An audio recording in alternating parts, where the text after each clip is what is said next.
that would go to local government to use for their discretion.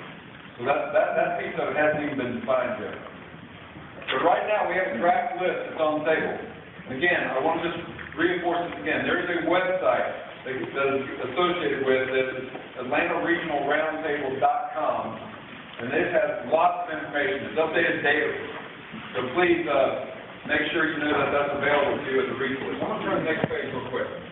And there's a number of things in your package, and some of the other panelists are going to handle their items that are in here. I'm just going to hit the next page again, which says Atlanta Regional Roundtable Commitment. And this is a statement of what the roundtable members have stated that they want to see in those lists. Now, the roundtable members are county chairmen, the mayor, the local elected officials that are on this roundtable. But you can see there that it's a pretty good list of goals that they are trying to achieve with this list. Now, right now, this list is about 55% transit projects and 45% roadway improvement projects. And so they have to finalize that list by October 15th, I believe, today. So we're right in this critical period of really trying to think about what the investments are. 55% ought to be for transit. Okay, that's a big number. It is the rate we're talking about now, I'm sure. Bound to the tip and other things, but 55% for transit, number one. Number two, better access to transit and maintaining what we've got already on the ground. You're going to see when you go through that list that Dan talked about on the ARC Regional Roundtable website, you're going to see $600 million for state of good repair for Martin. Desperately needed, but very important.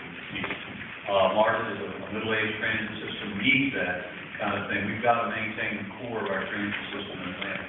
Then we've got to add to it. We've got to win the hearts and minds of folks who don't necessarily like transit right now, or who just don't even know about transit. So you're going to see a whole lot of projects that reach out to areas that are currently unreserved or unserved by transit. That's important because this is just the first 10-year block of projects that we are going to win, and we're going to build on that. And 10 years out from now, we're going to keep extending what we're going to go through this July or November. The third element, access to two transit systems through good sidewalks, good connectivity, bus shelters, things that are basic building blocks, building materials for using transit. If you have transit, you can't get to it, don't bring too much to it. The third element, especially for seniors and the disability community, but it serves all, and that's the emphasis I will make when we talk. I hope we all emphasize that this isn't just about little niche communities, seniors, the disability community. It's all of us. And that third element is a concept called mobility management. I think you're going to hear more and more about it. You're going to hear that term more and more. Mobility management is the easiest way to say it would be a call center. Pick up the phone. How do I get from Cherokee County to Rockville County? How would you do that now? You pick up the phone and you start getting frustrated. Yeah, how many people try it? Yeah. Well, a call center is one element of mobility management. There are a lot of other things. Training folks how to use transit, the disability community, as well as seniors, as well as any of us who want to use transit. How do you use training? Traveler training is often called. So mobility management is the third element that my folks have called for, and we hope that y'all will do the same. The folks that matter in this conversation are the folks that show up. All right.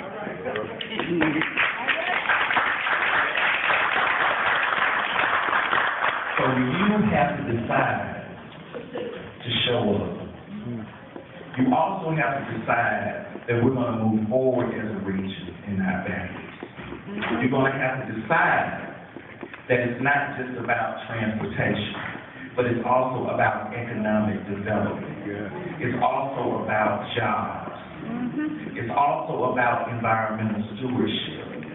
It's also about leaving something for our children It's about taking care of our seniors. So don't allow people to put this conversation in a box. It's so much bigger than that. It's so more than anything for us at Partnership of Southern Equity. It's about how can we amplify your voice? How can we begin to finally have a real conversation about how we grow in this region? Many of the projects that Ray mentioned, unfortunately, are still on the northern part of our region. All right now. What is happening on the south side? We're not showing up.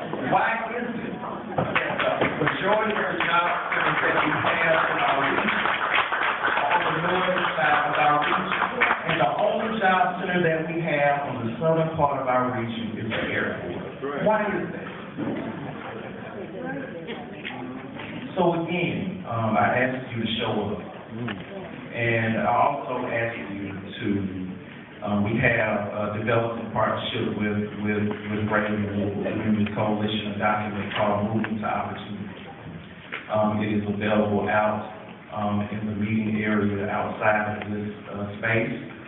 We ask you also to become involved in just transportation and be involved in the various activities that are happening in the various counties and in this conversation. We encourage you, of course, to follow our website, which is www.psequity.org.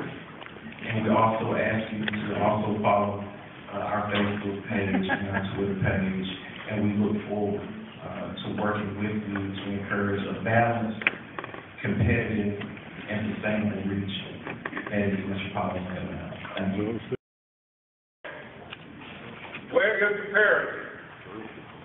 Whether I live in Fulton or DeKalb, where is the parity? I'm already paying 1%, John. You know the deal. I've been working with you for years. Why is it that we can't get exempt from 1% since we already paying 1%? Where is the parity? Or why is it that all the rest of the counties can't get 2%? Because we're going to pay 2%. Where's the parity? Come back.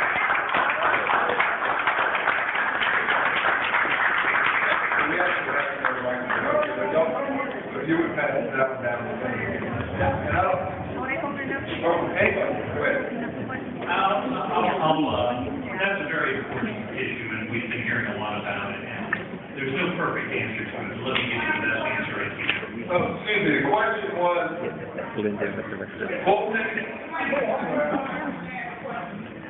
The question is, Fulton and DeKalb are already paying a penny for the MARTA tax, as the MARTA tax to support MARTA. Now, here's another penny coming along, and how is that fair?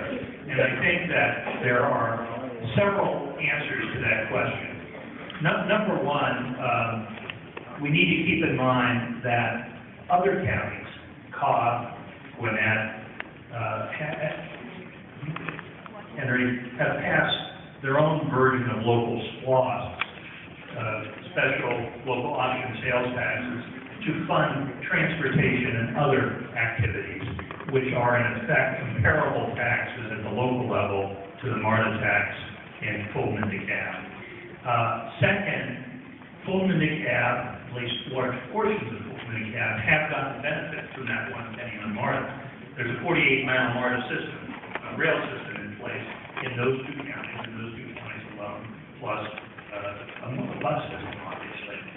And third, and very important from our standpoint, was to try to argue and make sure that for this new 1 penny tax, there would be parity in the projects in Fulton and DeKalb, including the city of Atlanta, to create a sense of return to the voters for the additional penny. And as I've recited to you, I haven't gotten to the road side of it, but on the transit side, with the Beltline investment, with the investment in the Northwest Corridor, most of which will be, by the way, in the city of Atlanta, with the investment in the Clifton Corridor, the investment in the core MARTA system, there is going to be a substantial substantial investment with the new penny for Fulton and DeKalb residents, in my view, the I-20 investment as well. Now, in the long term, and I don't know what that means, but in the long term, we need to get to a place in this region where the core 5 counties, Cobb, Gwinnett, Clayton, Fulton, DeKalb, and maybe someday more than that, are all part of the same transit system and are paying the same tax for transit. But it's going to take a while for us to get there, unfortunately, because of the history of how things were done here. And I think it would be, while I sympathize with the concerns over inequity and parity, I just think that we can't throw the baby out with the bathwater. And I think we can pass this tax and have a project list that is generally fair and equitable and will produce more benefits for the region. And this is really about progress. Without this, you're going to continue to see the same level of service that you have been, because Atlanta and the state of Georgia is so severely underfunded when it comes to transit. You get no state funding, and it really hinders what MARTA, what E-Tran, what CCT can do.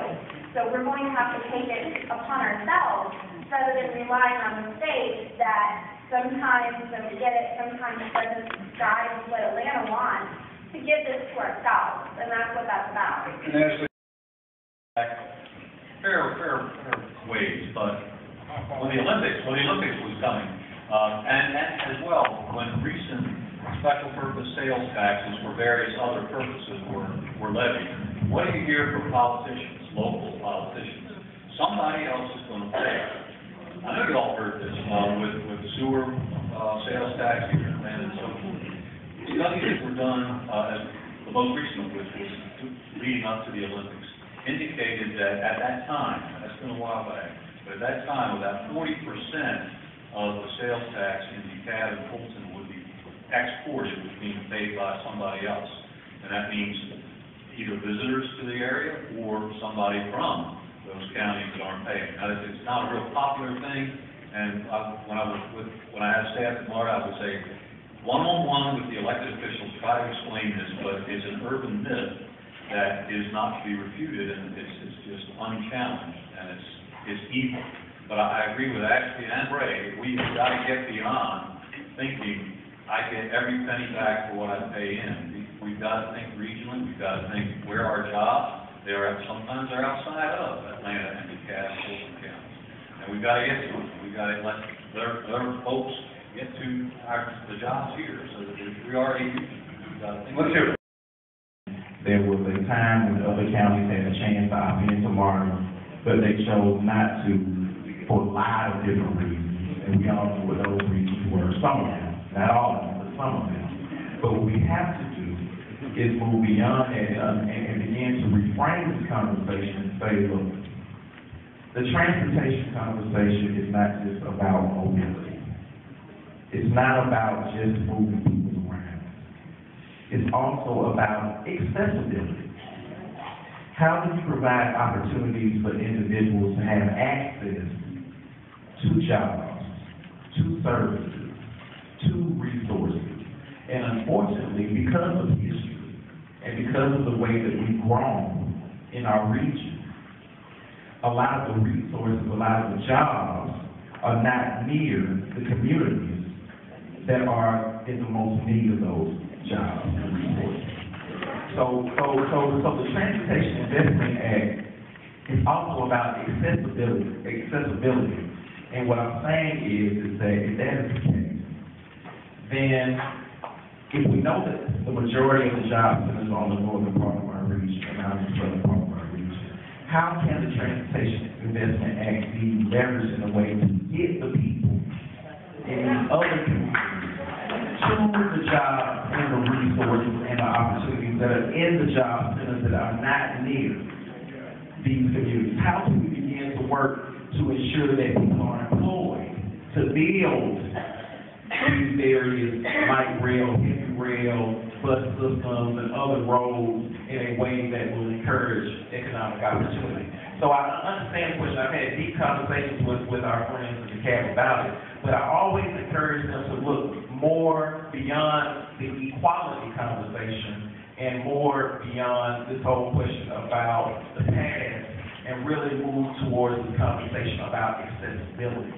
Because it really makes me feel that's kind of where we are right now, and at least it gives us an opportunity to begin to have serious conversations about how do we become a really inclusive and balanced and competitive region.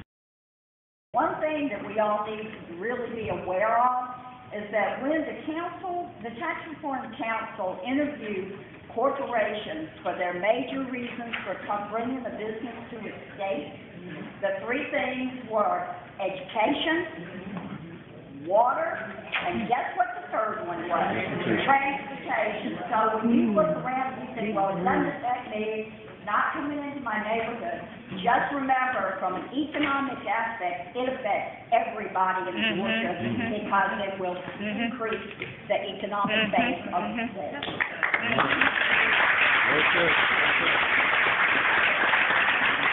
Of course, we're getting all the way across the room. I'm gonna just, we're gonna go, I see one, two ladies, if you would up front here, thank you. I'm from Fayette County, Georgia, and I'm from Fayette County, Georgia. Okay, how many people in here from Fayette County, Georgia? You're at the wrong table. I disagree, you're at the right, you're in the right room. Okay, Mark, Can you give her the mic?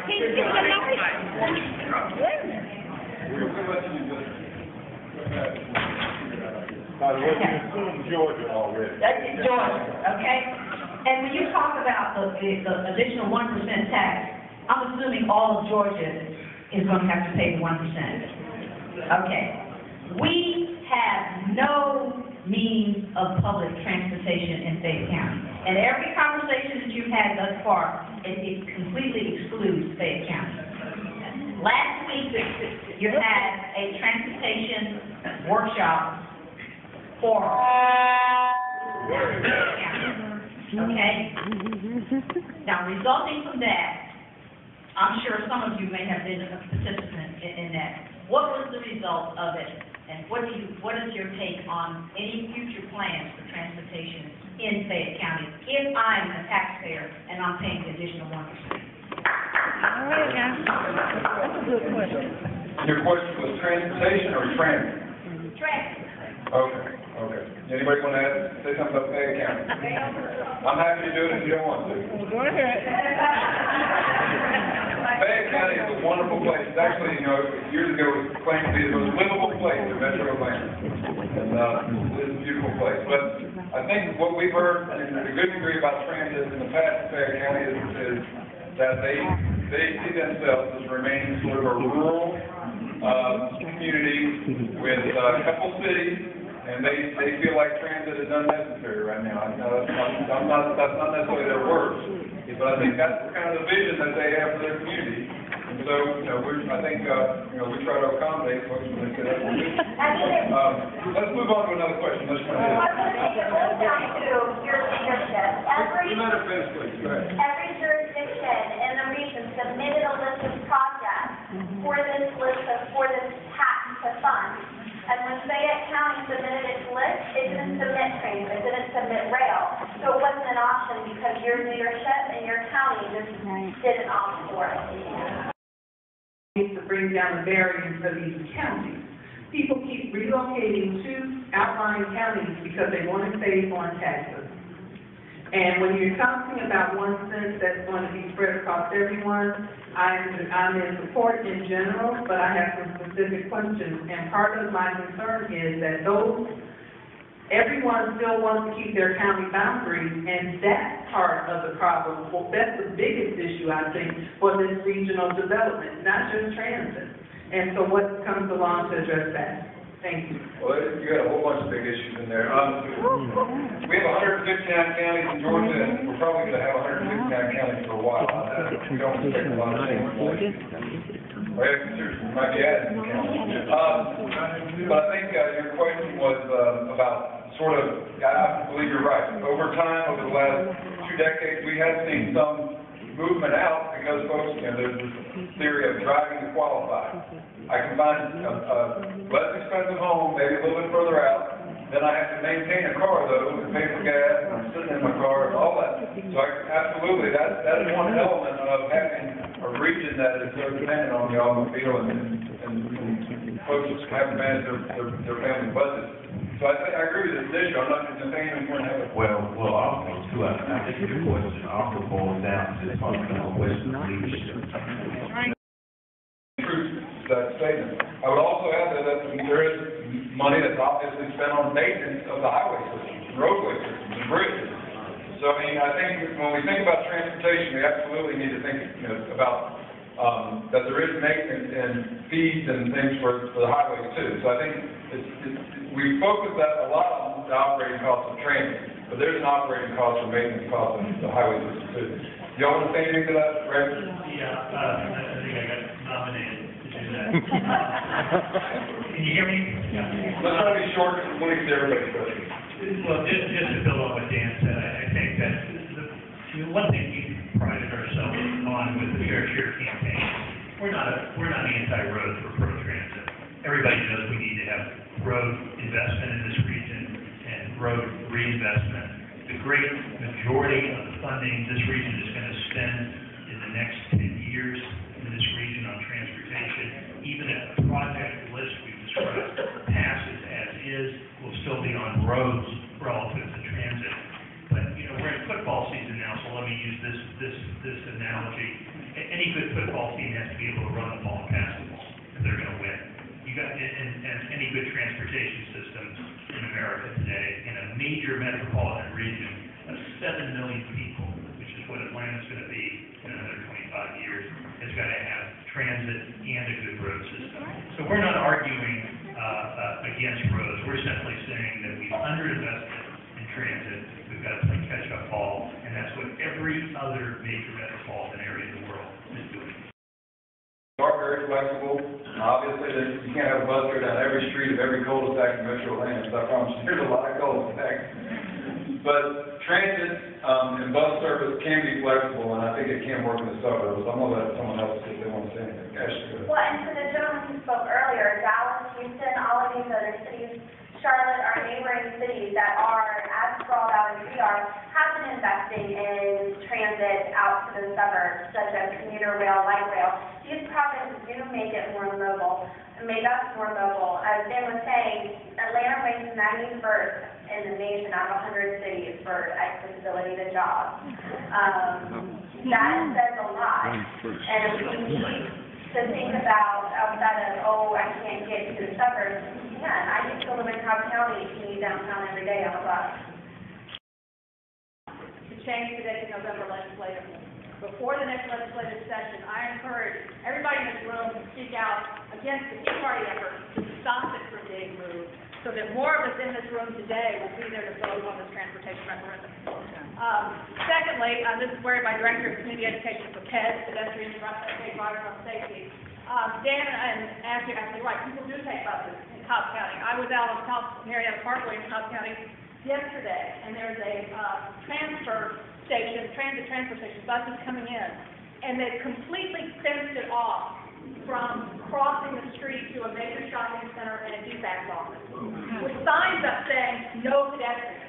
So people get off a bus, major transfer center, and can't get across the street. People are literally, in this region, in Fayette County, in Gwinnett County, on Buford Highway, literally dying to catch a bus, because this region is not like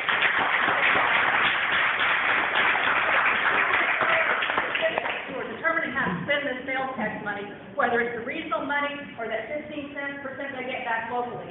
Invest that money in providing safe crossings from bus stops to the places where we need to go to get our needs met. thank you, Liz. Thank you, Ashley. I don't know if you can shout out. Well, I'll come to you in just a second. Okay, go ahead. Hey, everybody, my name is Sammy. I'm out in Dayton, Georgia. But when I got down here, and I meant to say this, but I was at the bus and I had to walk a mile. And I found that absolutely horrible. That's not acceptable. That's not acceptable to me, and I can walk. let the law between the citizen and above ground, and she's trying to set. Use the mic, please. Allowing the water to get too far away.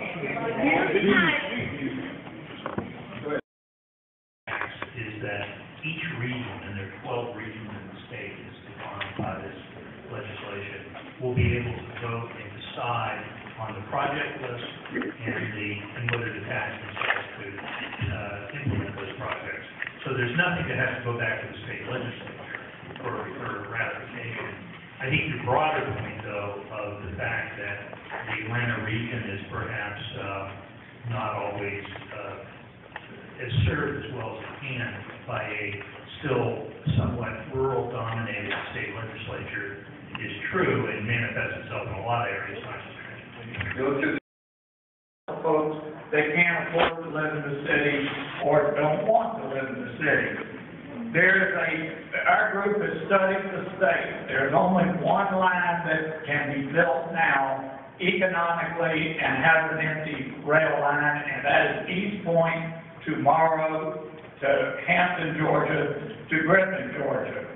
My question for the panel is, 100% of the rail money is north of I-20. This one project is 35 miles long, more than 150% of the miles that will be covered by the other rail projects. There's existing federal funding that's been in place 12 years, $87 million that we have not matched and that will be lost. It will be a message back to Washington that we can't do it in Georgia. Tremendous community. John, I think we could try to get some other folks. All right, the question, from an equity standpoint, a missed opportunity to drive development out into the community and get this vote passed. Does this panel believe the current list should have nothing south of I-20? And if we don't think that, Okay, I got it. what does this room do? Nathaniel, one word, is it support rail or transit south of I-20? Yeah.